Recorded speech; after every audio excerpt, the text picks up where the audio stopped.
नमस्कार, मी रुचिता. ॲग्रोनमध्ये आपल्या सर्वांचं स्वागत. यंदा एल निनोच्या प्रभावामुळे कमी पावसाची शक्यता व्यक्त केली जाते. दुसरीकडे तापमानही वाढतंय. अशा परिस्थितीत जनावरांमध्ये उष्माघात, चाऱ्याची टंचाई, दूध उत्पादनात घट आणि आरोग्याच्या समस्या वाढू शकतात. त्यामुळे अशा काळात जनावरांची काळजी कशी घ्यायची हेच आपण आजच्या व्हिडिओमधून जाणून घेणार आहोत. त्यामुळे व्हिडिओ शेवटपर्यंत नक्की बघा. आपण थेट मुद्द्यावरच येऊयात. आपल्याला सर्वात आधी चाऱ्याचं नियोजन करायचं आहे, कारण पाण्याची टंचाई येणार असेल तर सर्वात मोठा प्रश्न निर्माण होतो चाऱ्याचा.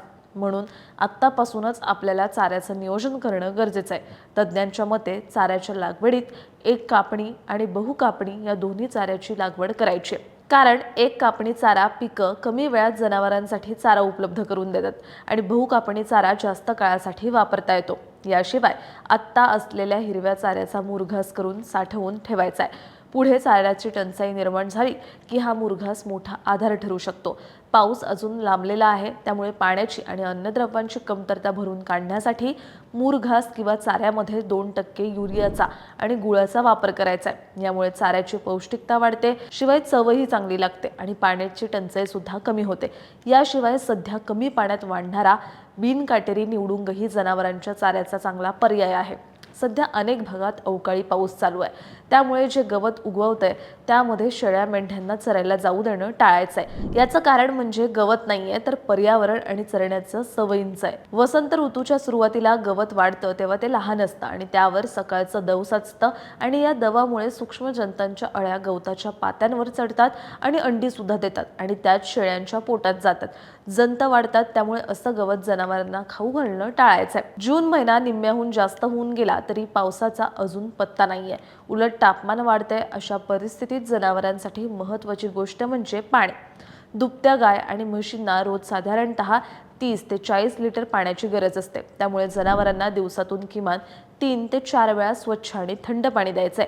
त्यांना उन्हात जाऊ द्यायचं नाहीये आणि त्यांना कायम सावलीच्या ठिकाणी ठेवायचंय. गोठ्यामध्ये गारवा टिकवायचा आहे. गोठा हवेशीर ठेवायचा आहे. त्यासाठी गोठ्याच्या छपरांवर आच्छादन म्हणजेच गवत, पेंढा किंवा चुना टाकायचा आहे. शक्य असल्यास पंखे, फॉगर्स लावायचेत, पण यामध्ये गोठ्यामध्ये पाण्याची नासाडी टाळायची. कमी पाण्यात गोठा स्वच्छ करायचा आहे आणि अवकाळी पावसामुळे गोचीड, गोमाशी, डास वाढल्यास त्यावरही नियंत्रण करायचंय. पण आपण पाहतो की उन्हामुळे जनावरांच्या शरीरातले क्षार बाहेर पडतात. त्यामुळे पाण्यात खनिज मिश्रण किंवा इलेक्ट्रोलाइट्स मिसळून द्यायचंय, जेणेकरून जनावरांवरचा उष्णतेचा ताण कमी होतो. खनिज मिश्रणासाठी जनावरांना चाटण विटा द्याव्या.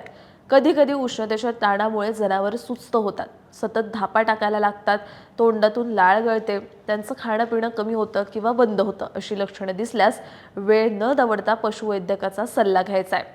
एकूण काय तर पाऊस कमी पडला तरी योग्य चारा नियोजन, पाणी व्यवस्थापन आणि गोठ्यातला गारवा आणि वेळेवर आरोग्य व्यवस्थापन केलं तर जनावरांना उष्णतेच्या ताणापासून वाचवता येऊ शकतं. ही माहिती लातूरच्या रेणापूर येथील पशुधन विकास अधिकारी डॉक्टर गणेश निटुरे यांनी दिली आहे.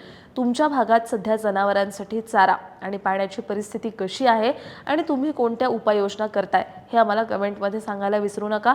आणि अशाच शेतीविषयक आणि नवनवीन माहितीसाठी ॲग्रोवनला सबस्क्राईब आणि फॉलो करायला विसरू नका.